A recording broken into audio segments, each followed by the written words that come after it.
Well, good evening on the East Coast anyway. I guess it's afternoon other places. We're waiting for Instagram to come up.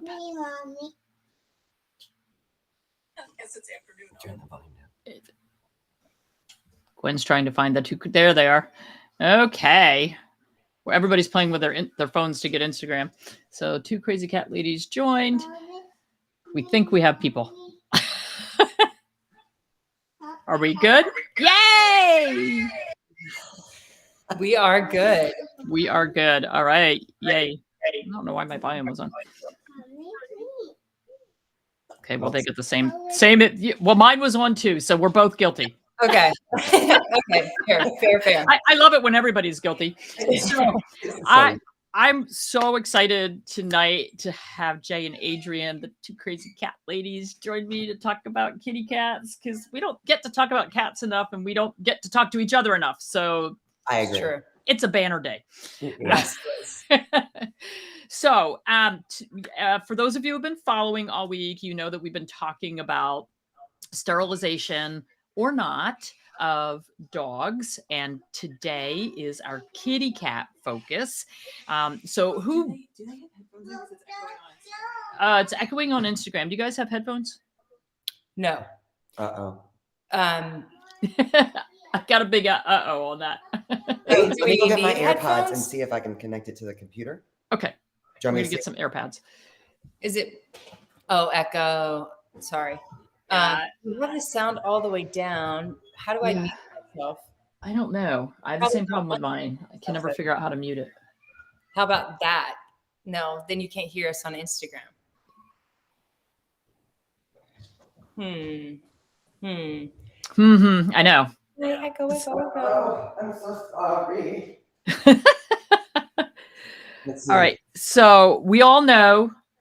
Trying this again. Technical difficulty is my middle name. So it just is. Yes. We'll try to fix it. I know we're good for Facebook and YouTube. We're just trying to fix Instagram real quick. Can you hear me through your pods? Yes. Okay. So people can let us know if that helped on the Instagram end, hopefully. Okay. So we're going to talk kitty cats, and who else would you talk cats with except for the 2 crazy cat ladies? So what we're going to do. So how many cats do you guys have right now? 5. I got 12. You got us beat for sure. Yeah, you definitely have us beat. Your cat farm is a beautiful cat farm. The cat farm, the crazy cat farm. A reel was posted today showing the crazy cat farm and all the cats running to eat off their platters in the barn. And somebody was like, well, are you adopting them out? I'm like, well, that ship already sailed. They're almost a year old. We tried that. So no, they're staying. I love it. They're staying and we love them. So it's all good. All right. So now I am going to bet that the 5 kitties at your house are all spayed and neutered, correct? Correct. Yes. And the 12 kitties at my house. They need to turn their computer audio all the way down. Turn your computer audio all the way down. Whichever one's not connected to the headphones. Whichever one's not connected to the headphones. Computer. Can you still hear me? I can hear you. Yes. Okay. We'll try that. All right. Gwen says she thinks that fixed it. Okay. So. Thanks, Gwen. This is why I made her come over, even though she's got a 2-year-old screaming out there, but whatever. So I have 12 cats. They're all spayed and neutered because I have 12 cats because some were not spayed. Right. That's how that happens. That is how that happens. There's a little thing that happens. And interestingly, on the reel today, and I never even thought about it, but all of the barn cats all trace back to one mom and one dad. So Domino, the black and white, really floofy fat cat, she showed up first at our barn. And she showed up by herself, and then a little while later drug a few kittens into the barn. Those kittens grew up. Actually, she drug in 2. Those kittens grew up. One of them sadly decided to play in traffic, which is very sad. But the other one stayed, and we spayed her. We went to spay the mommy and she was already pregnant again. Hate when that happens. So we said, okay, well, we'll let you have the kittens and then you are going in. And at the same time, Gwen moved in next door and under her porch was a pregnant cat. And actually, she was done being pregnant because she already had the kittens under Gwen's house. Oh, wow. I remember that video of the spelunking that happened. The spelunking to get the kittens. Yes, it was so much fun. But so Porch Kitty, who was the one who had the kittens under Gwen's porch, is the daughter of Domino, the black fluffy cat. Oh, so now we have like, I mean, talk about inbred. And they all have the same dad, who's this big orange fluffy cat that shows up once in a while. So we have this whole line of cats, and it's like really good thing we started spaying and neutering because, you know, genetic things were going to start showing up at some point, and then they would be in the talk with Dr. Koger and I yesterday instead. A little hermaphrodite right there. Yeah, yeah, weird cats. Anyway, so there's a reason why you and we all have spayed and neutered cats, besides the fact that I don't want 27 more. But there's a good reason for that. And we've been talking all week with the dogs about all the studies that have been done showing why they should remain intact. Like the ovaries and the testicles actually do a lot of work. There's a reason they're there.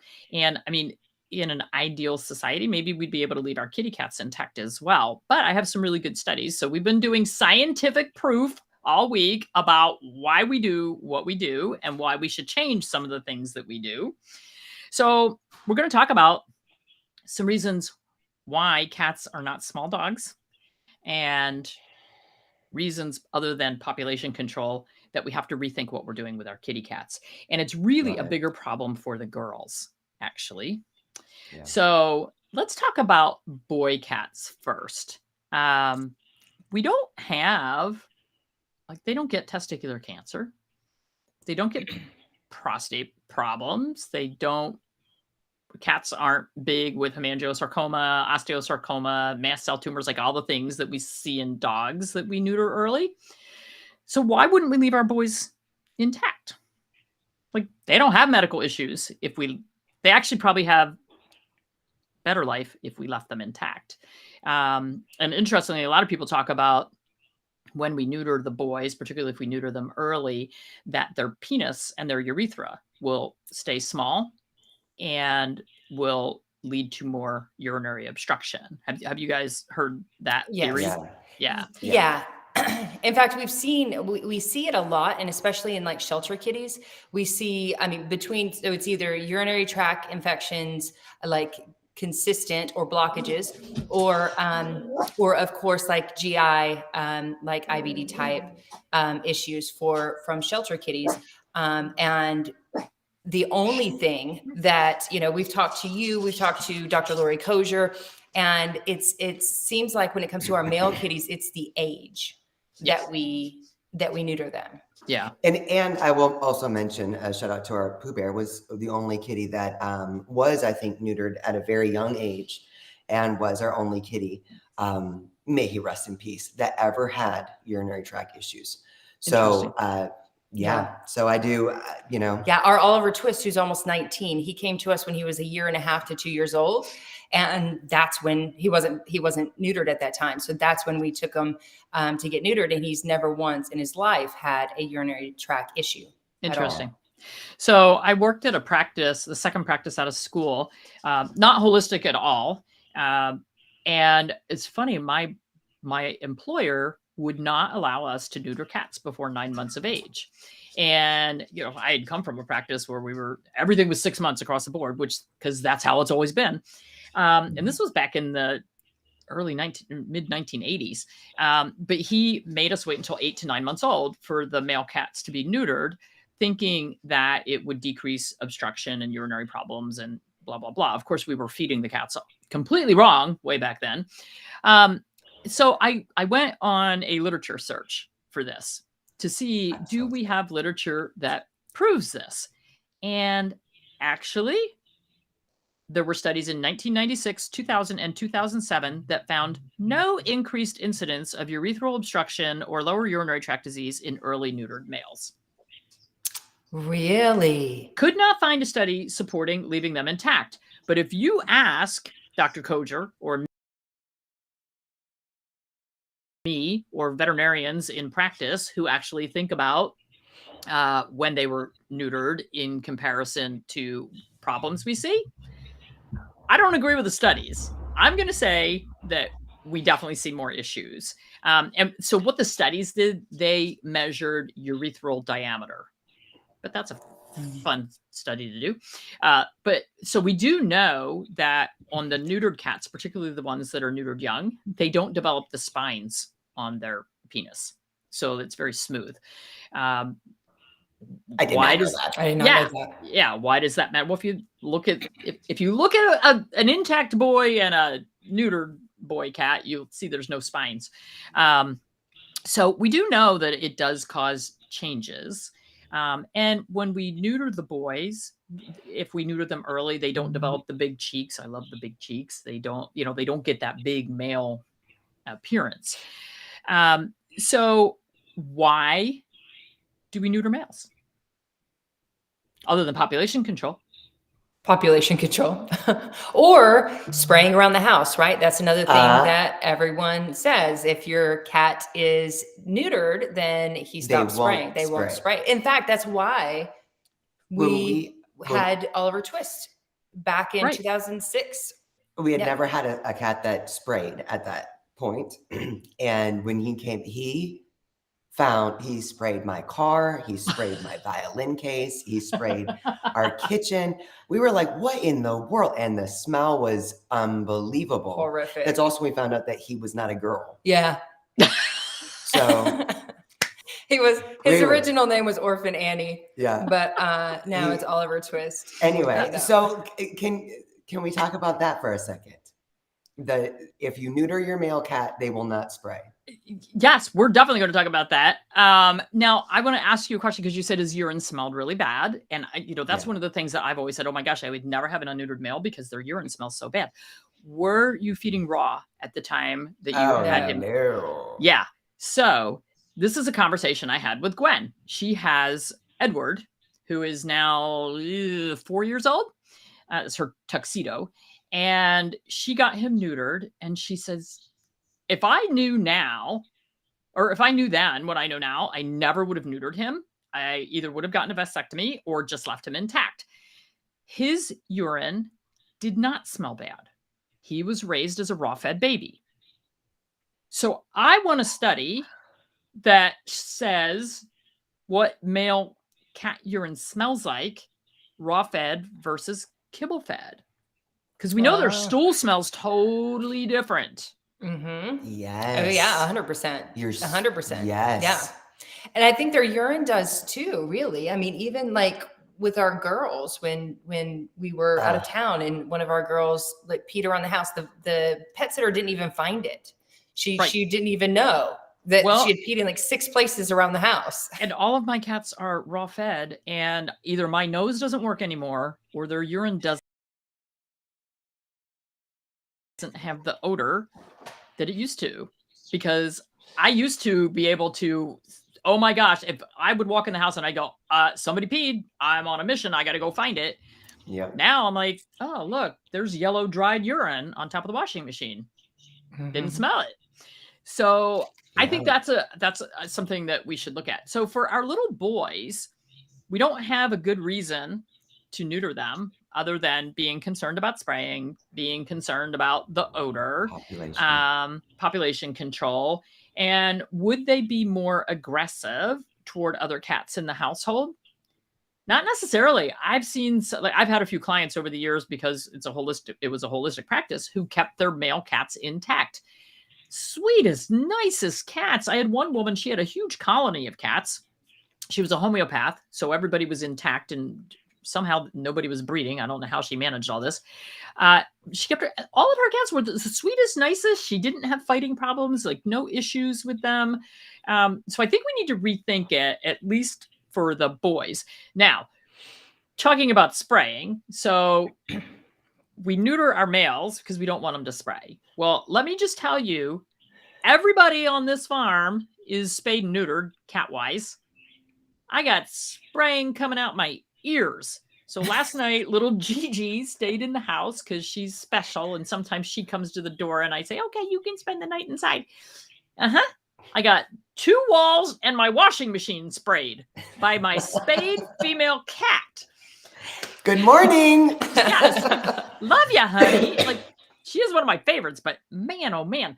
So I've got a great video, which I think Joey will be able to put up. And sorry, I can't get this onto Instagram, but we'll hopefully at least have it for YouTube and Facebook. But this is, first of all, this cat is weird because this is Porch Kitty's, one of her babies. She's weird because she's an orange female. Look at that. And we don't see that many orange females. Usually the orange kitties are boys. So for those of you who can see it, this is what she does every single morning. She runs, we're on our way from the house to the barn, and she runs up to the raised herb bed, and the tail is doing this and the urine is spraying out the back, and she marks that same spot every single day. That's our spayed female. You sure it's not just a spayed ginger female thing? No, because I've got Gigi, who's from a different litter, and she's gray, and she comes in the house and sprays. So, yes. So, so there you go. If you are spaying and neutering because you do not want them to spray, I got news for you. That's a bad fix. It is not going to work, or it has a good chance of not working. So, I mean, certainly they are territorial, and they want their odor in their territory. You know, part of it is I feel comfortable when I know this is my spot, and also I've marked my spot, so everybody else should stay away. But I'm just putting it out there that it is not a guarantee. No. Yeah, that's a really good point. It absolutely is not. It's another way that they mark their territory. So it's, you know, it's literally just a cat thing. It's not a spayed, neutered, not spayed, not neutered cat thing. It is a cat thing. It is a cat. Let me ask you this, Dr. Morgan. We have heard a lot of people say that female cats, if we leave them intact, if we do not spay them, that they're at higher risk for certain cancers. Is that true? So I have a great study on that, actually. Let me find it. Yeah, you know me, I got all my paperwork. I got things highlighted in different colors. I mean, oh my gosh. So, mammary tumors in cats, and this is a little different than what we saw in dogs. Actually, they're a lot different than what we saw in dogs. Look at the other side of this. Okay. So mammary tumors in cats are most common in older, intact females, average age 11 years. Cats spayed before 6 months or 12 months of age have a 91% reduction in mammary cancer if they're spayed at 6 months, and an 86% reduction if spayed at 12 months in the risk of mammary carcinoma development compared to intact cats. And whether or not they had any litters does not affect their mammary cancer development, which was a little different from dogs. Another difference between dogs is that dogs, the most aggressive, nasty cancers are found in the glands at the back end. And in cats, they're more frequently in the armpits, so the front glands, and they are very aggressive. The other problem with cats, which is different from dogs, because in dogs, only about 50% of the mammary tumors are actually cancerous. The rest are benign lumps. In cats, 90% of mammary tumors are malignant. That's not good. So if they do get them, they're aggressive cancers. And benign tumors, if you find tumors there on your kitty cat, is not a good thing because benign tumors are pretty rare. But one of the things that they did show in the study that the tumor size is really important. So you want to be feeling, rub your cat's belly, rub their chest, particularly if you have an intact female or one that was spayed late. Cats with tumors greater than 3 centimeters in diameter have a median survival time of 6 months. So if you let that tumor get big, you got 6 months. They're not really very responsive to surgery, chemo, radiation, all that kind of stuff. Cats with tumors less than 2 centimeters in diameter have a median survival time greater than 4 years. So that's a huge Wow. difference. Big difference. Huge. Is that So with surgery as treatment? Is that yeah, you would be doing surgery to take it off. So you want to find them early. You want to get them off early and get a biopsy, see what you've got going on, and then you can make your decisions from that point. So I've got, for instance, Domino, the mommy cat. I have no idea how old she is, but we're on like 3 generations from this cat. So she at least has a few years on her before she got spayed. So that puts her in a higher risk for developing something down the line when she's 10, 11, 12 years old, who knows? And she's a big floofy cat. And she's not the type of cat that's just going to come up and roll over and say, here, rub my belly, although I can. Right. But at some point, we're going to have to start rubbing this cat's chest and, try to catch things really early. So let's see. From this same study, which is really interesting. Research shows that cats don't have the same issues with being desexed that dogs do as far as their endocrine system. So we saw in the dogs, there may be more problems with adrenal glands, but we see a lot more Cushing's disease and Addison's disease in dogs. They're so rare, so incredible. My dog is snoring. They're so incredibly rare in cats. So their endocrine system is wired a lot differently, which is a good thing, because if we're more worried about cancer in the kitty cats, the female kitty cats, so that we do need to go ahead and spay them, then it at least takes one more thing off the plate that we don't have to worry about. It's not like, oh, she's going to get Cushing's disease. So that's good news. All right. So, oh man, we got so much stuff going on here. Let's see. I have in my notes here, vasectomy study at Tufts. I don't know if there's one going. That's all I wrote down. What could that mean? I think that either Tufts has a vasectomy study that they've done on cats, or they have one ongoing. I'll have to go back and look that up. But people are not like jumping through hoops asking veterinarians to do vasectomies on cats. They are for dogs. Like that's changed. And I think we need to figure out do raw-fed cats have urine that doesn't stink?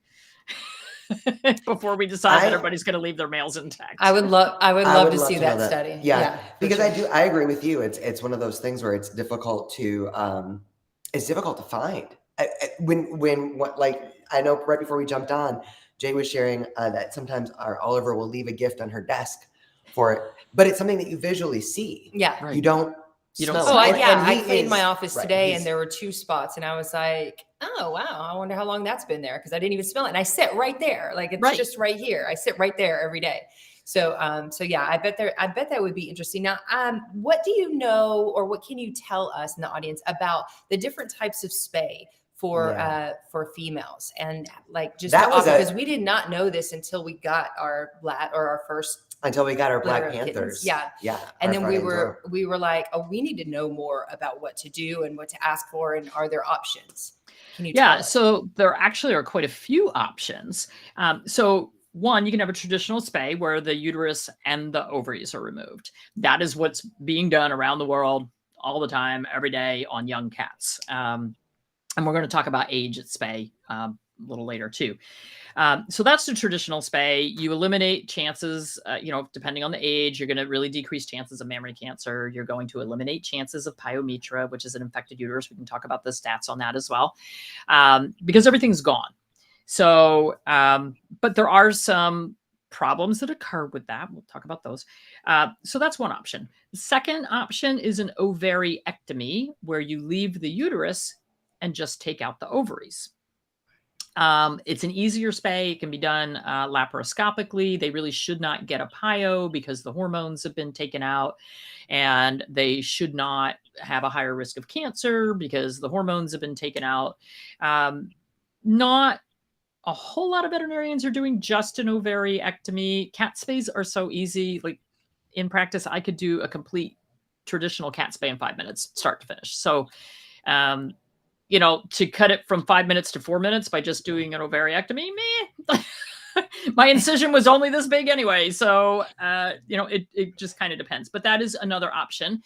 And then certainly if you didn't want your cat to get pregnant, didn't want a chance of Pyometra, you could do an ovary sparing spay, like we are doing more often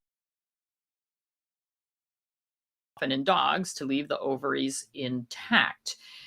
Now, we could talk about a couple of reasons why that might be a good idea, but we just talked about cancer.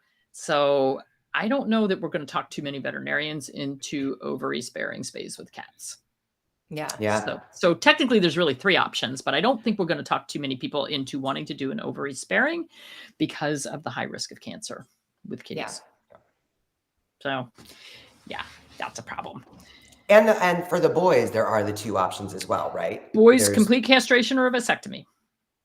Now, the one thing I will say for the boys, if they have a retained testicle, we have to get the retained testicle out. Even if you have one down and one up, even if you want to leave the one down, you can leave that one, but the one up you got to go get, because they will become cancerous if they're left up there. Yeah. So they got to come out. So that's a little bit different. Oh, here we go. I found my tough study. Yes. Son of a gun. All right. So this is a kind of a cool study. So they were looking at feral cat colonies and how to control population in feral cat colonies without having to catch every single cat for spay and neuter.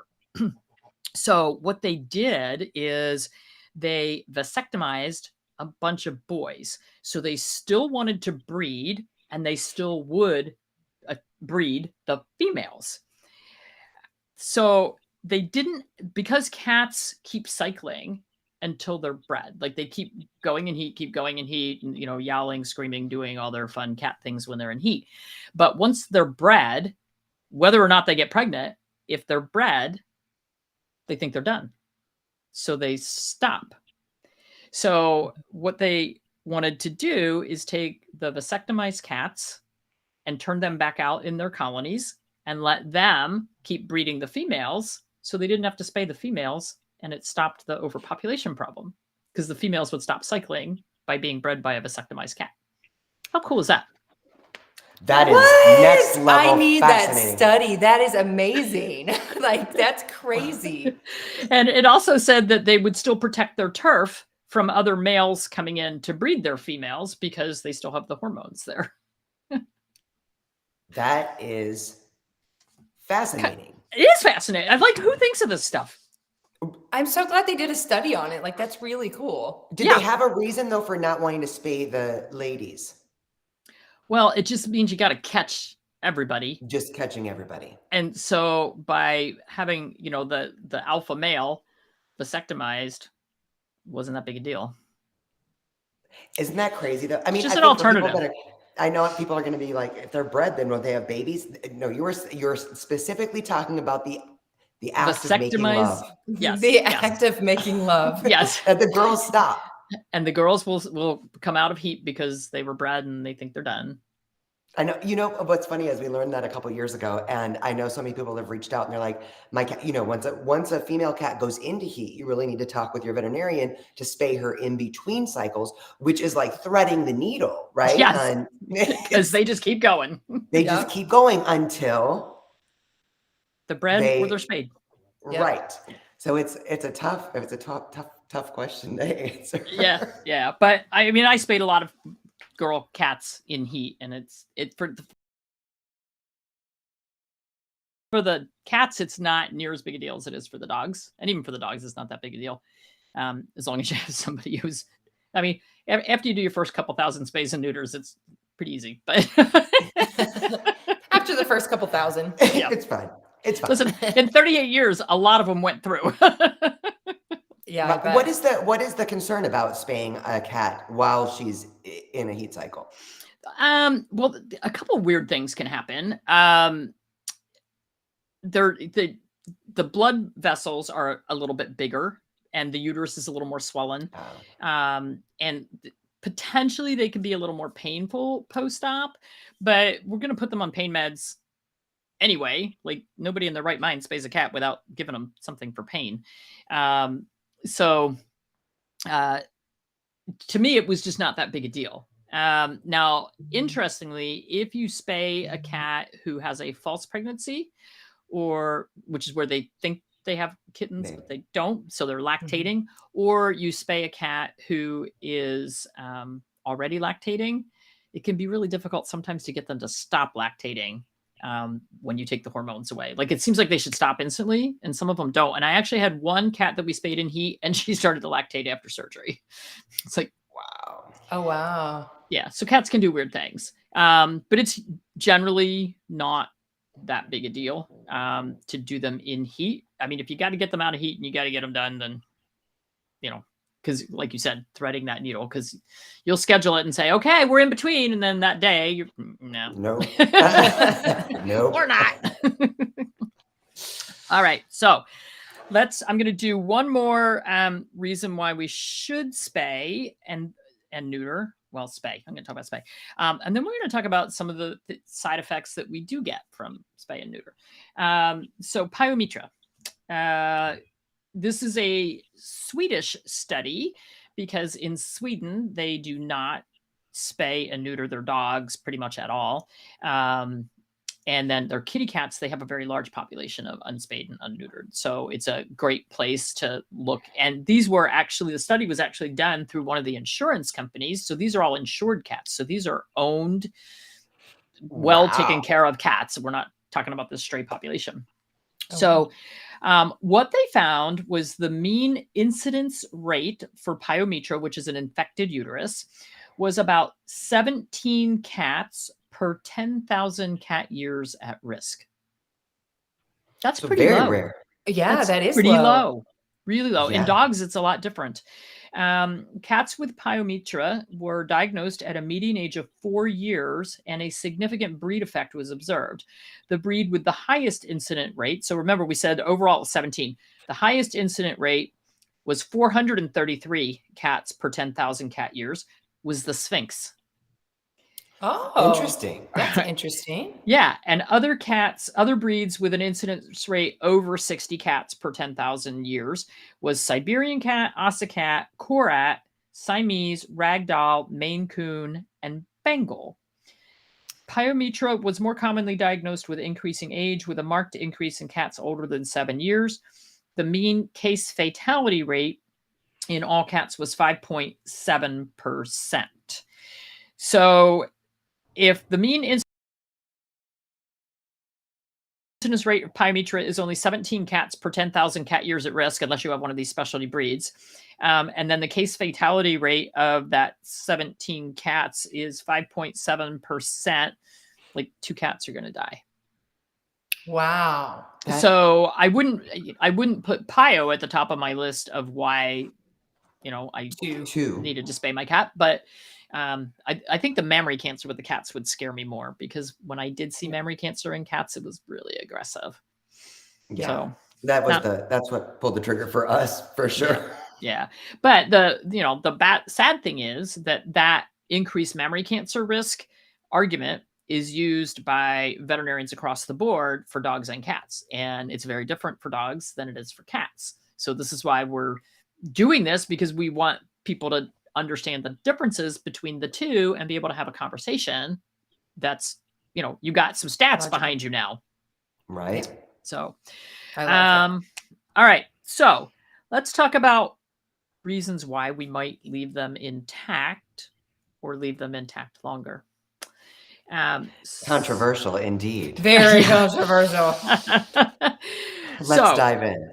Neutered and spayed cats are 3 times more likely to become obese because they have a decreased metabolic rate. Think about it.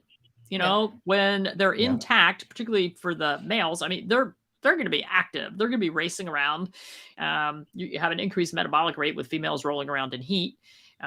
If they're going outside at all, they definitely have an increased metabolic rate. And so 3 times more likely to become obese.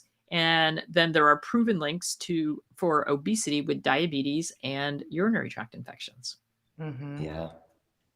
So the obesity really comes into play. So again, we've been feeding our cats all wrong with carbs and slowing down their metabolism by spaying and neutering really early. Yeah. Mm-hmm. And that's why we have, what is it, 65% now? 65% in just the US alone, obesity rate in cats? It's high. You might really high. Be more than that. Yeah. Yeah. Yeah. So, I mean, the stats, when they say dogs and cats, they say 54%. So, but cats could definitely be higher. Cats that are dry fed, definitely. Now, I will say that all of my cats are raw fed, but my mother is doing the feeding. Portion control. Hey, listen, this one does too. I have to. You are Come back. frozen.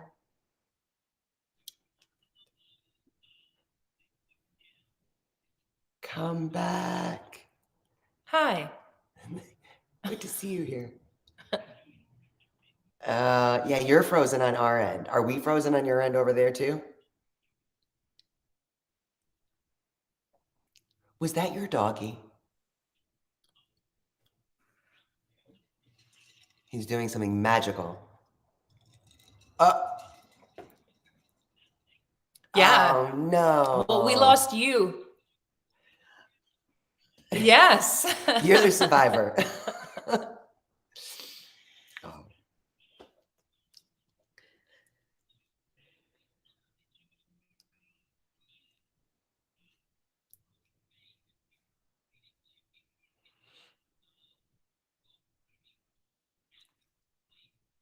Yeah.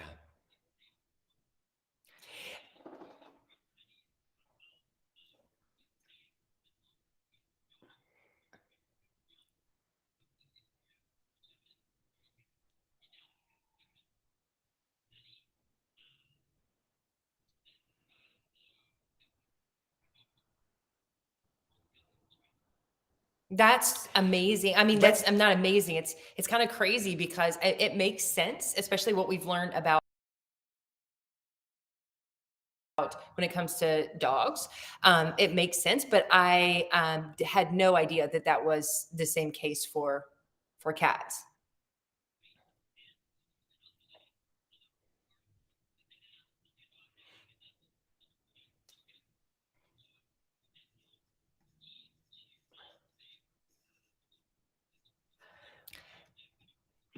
Well, and my follow-up question to that is because when we were looking at this for our boys specifically,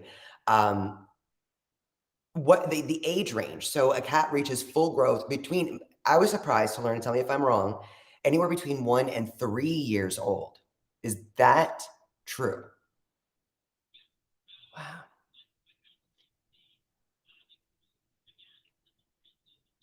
Yep.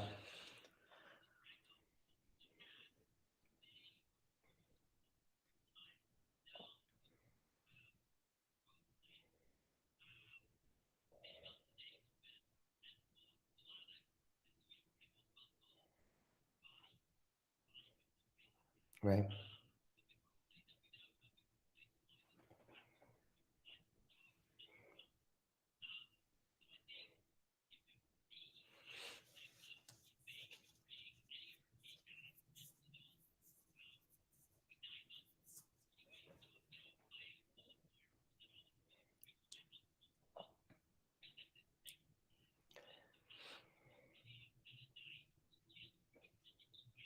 Yeah.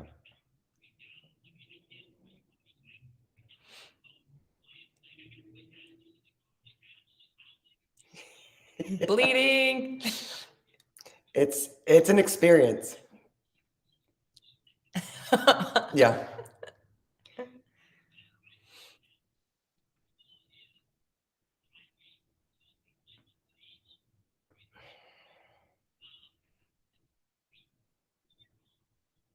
Why not?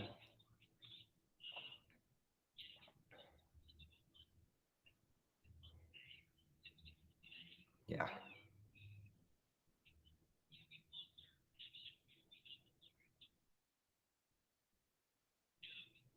It's done.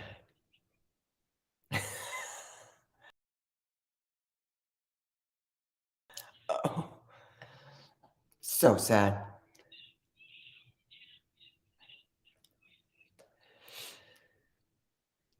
Damn AT&T. Jeez.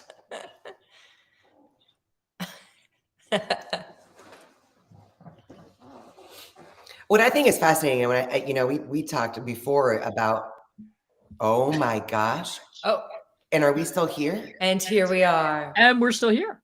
back again. Oh my, it's like the resurrection. It resurrected. All right. Okay.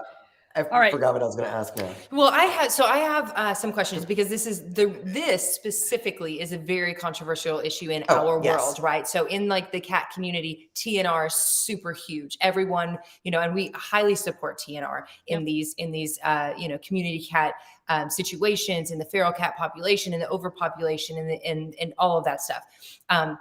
So they are being spayed and neutered way before 6 months of age, even, right? Like if they catch them. Yeah, if they can catch them, they're going to fix them, and they're going to, because they're, and they're doing, that's the most humane thing that they can do in these situations. But then a lot of these, especially these kittens, they go to rescues. And then many of our following, they adopt from the shelters. They adopt from these rescues, as we want them to. We think that, bless them for doing so. But they don't get that option. So we are lucky. We are very lucky as the Two Crazy Cat Ladies. Every single one of our cats that have ever come to us has always been from the street. We have always, we've never gone to a rescuer shelter and said we want to adopt a cat. It's always been some situation in which a cat comes to us. So since we knew better, since we've known better, we've been able to do better in those situations and wait that time period. But for those that have already are adopting shelter cats that are already spayed, neutered, vaccinated, dewormed, all of the stuff and things, what's your advice for like trying to keep their urinary tract as healthy as possible, help keep their bones as healthy as possible, keep them still growing and living the longest life that they can? So this is it's a tough topic, because we don't do hormone replacement for our animals.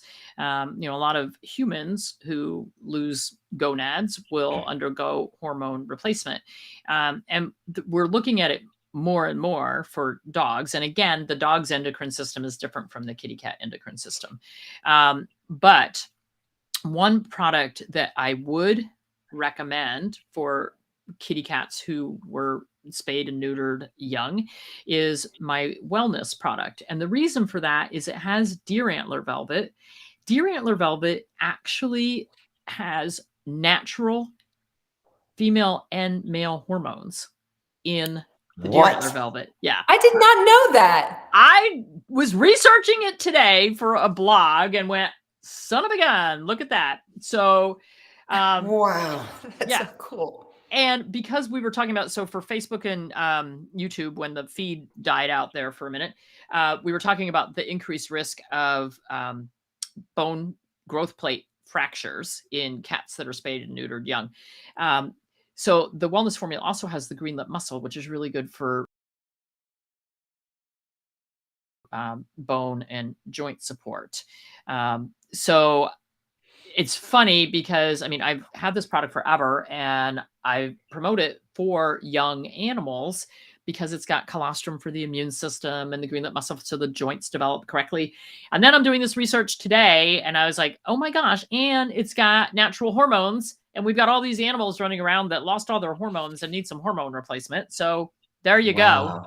Wow. That is so fascinating. Fantastic. I almost added an extra F word in there, but caught myself. That is amazing. Well, and I do think too, what do you think about, I think that all cat parents, guardians, however you want to identify, find themselves having different choices to make, whether it is, going to a rescue or being a foster and deciding to keep these little ones, or being in a situation like we were. I remember feeling very torn about the whole spaying and neutering thing, because it is so, hammered in, like you spay them as soon as possible. Back in the day, it was you spay them, you neuter them, you give them a bunch of vaccines, and you even get them declawed, right? Like just wham, bam, thank you, and out the door, right? And now there's all this new science coming out that's really helping us better understand. So those of us that do have the choice, opportunity. the opportunity to make the choice of when and how. I know with our girls, with Friday, we did the ovarectomy, and left the uterus in place. Right. Well, and that I think actually is an interesting option, because I found another study. It was actually a rat model, but they did traditional spay on some of the rats and took out the uterus and the ovaries. And then the other ones, they left the uterus in place and took out the ovaries. And then they tested the rats for problem solving, like going through a maze and that kind of stuff. And they actually found decreased brain function in the rats whose uterus was removed. Oh my God, that's what's wrong with medicine. See, our other kitten, we just had the whole wham bam, thank you, ma'am, take it all out. And now those two are like the one that Friday doesn't have her senses uterus the decreased brain function. So, I mean, we think of the uterus as not doing anything. Like it's this home for kittens and puppies and babies, except that it actually produces hormones. It's an active organ in the body. Yeah. So, every organ that we rip out leaves behind an issue. So we shouldn't think of any organ in the body as being removable without affecting other organs that are still there. So for instance, like the endocrine glands that are affected, but really interesting. The brain is affected by taking out the uterus. Yeah.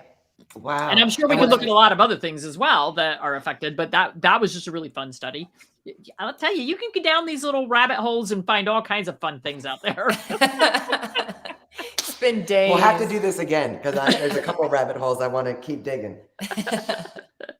So I personally would say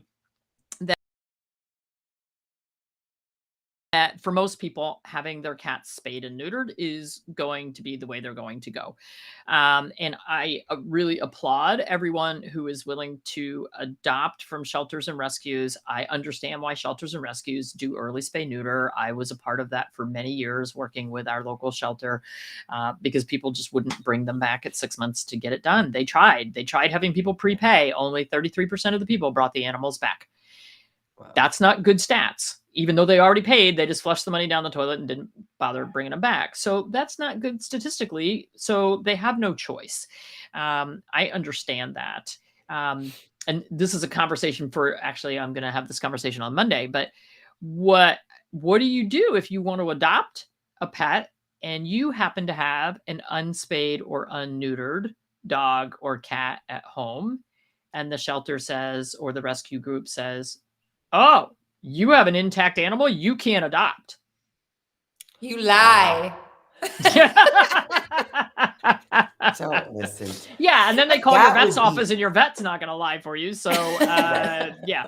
So that's another conversation that we need to have. Like, we need to start retraining some of the rescues and adoption agencies. Like, for a lot of my clients, they don't vaccinate their animals every year. So let's say you want to go to the shelter and adopt a cat, and you're one of those good cat owners who maybe they had a kitten shot and then you said, that's good, he's inside, he doesn't need anything else, I'm not going to torture his immune system.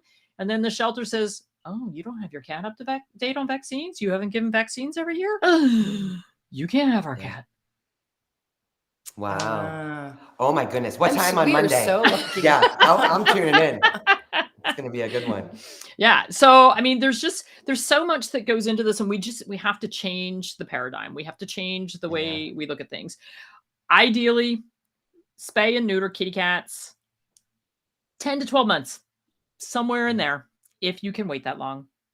If you want to wait a little bit longer, that's fine. On our girls, we do have I'm not worried about pyos. I am worried about mammary cancer in kitty cats, because in the intact females, I did see that, and it's aggressive and it's not fun. So that is a bigger concern. And for those who do have spay or neuter surgery performed, I've got 2 slides that maybe Joey can put up for pain control post-op. Your veterinarian's going to probably send home Onsior, which is a non-steroidal anti-inflammatory. I do believe that our kitty cats deserve some pain meds. I did not give my kitty cats the Onsior because it's a non-steroidal anti-inflammatory. I don't want to have to deal with that. So we have herbal options. DGP, which stands for doggone pain, but it's can be used in kitty cats as well, is a great natural pain medication that you can use. And for most kitty cats, they're a chewable chicken flavored. I don't think the cats like them that much, but they're probably going to need like a quarter of a pill so you can crush it up in a little bit of food or something. And then another option is we have the pain herb garden. Yes. So you can use the pain herb garden. You could use homeopathic arnica. So a lot of different ways that you could help control post-op pain and not have to go with the non-steroidal anti-inflammatories. And so this is what we did with our kitty cats rather than using medications that might cause some issues for them. So yeah, we used arnica with our last spayed female with her post-op. And it went really well. She didn't, Good. I mean, Perfect. it didn't go that well. There were a couple of things. Her body rejected the sutures, but that had nothing to do with it. It was scary. Yeah. That can happen. Yeah. So anyway, cats are not small dogs. We've covered a lot of ground tonight with how they're different from dogs. And we just have to look at things a little bit differently for them. But for those of you who do have spayed and neutered kitties, please, please, please modify their diets. Do not allow them to become obese. We don't want diabetic cats. We don't want cats with excessive urinary tract infections because they were spayed and neutered young and then got fat and all the other things that go along with it. So yeah. Yep. So Totally helpful. agree. There's so much, especially for those of us that are rescuing, there's so much that we can still do to help our kitties at home, and diet and exercise and all just the general things, right? That we all know are so important. Enrichment for our cats. We can still do all of that to help them. Even if, they're spayed or neutered too early or have some type of other,